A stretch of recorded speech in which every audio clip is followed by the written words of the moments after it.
అయితే ఇక్కడ అర్జునుడు చేయొద్దు యుద్ధము అని పూర్తిగా నిశ్చయం చేసుకున్న వాడిలాగా కూడా లేడు. కండిషనల్ గా చెప్తున్నాడు అన్ని విషయాలను స్వామికి. ఏమన్నాడు వెనుక? స్వజనం హత్వా, మన వారిని చంపి వచ్చే రాజ్యం గాని సుఖం గాని భోగం గాని అక్కర్లేదు అన్నాడు. అంటే ఇక్కడ కేవలం త్యాగం కనిపించటం లేదు. రాజ్యమునందు సుఖమునందు భోగమునందు త్యాగం అయ్యంటే ఎట్లా ఉంటుంది?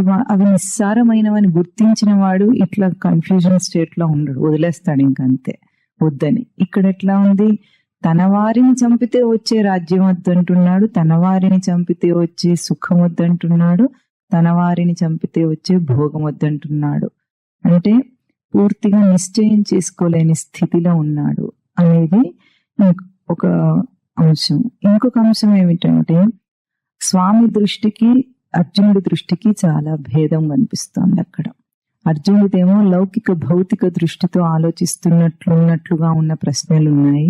స్వామి దృష్టి అక్కడ వేరుగా ఉంది. అంటే కేవలము అక్కడ వ్యక్తులు శత్రు రూపంలో ఉన్నది వ్యక్తులు కాదు, అవి లక్షణాలు అన్ని దృష్టి స్వామిది.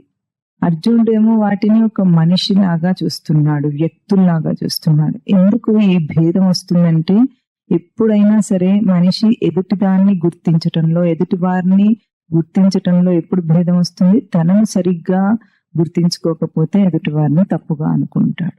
ఇక్కడ కౌరవులందరినీ కూడా తనవారు అంటున్నాడంటే తనను కూడా కౌరవుడిగా అనుకున్నాడు అనేది ఒక మొదటి అంశం. తనను పాండవుడు అనే ఒక ప్రత్యేకత తనకుంది, పాండవ వంశంతో జన్మనెత్తిన వాడనేది విస్మరించి కౌరవ వంశానికే చెందిన వాడిని అనుకుంటున్నాడు.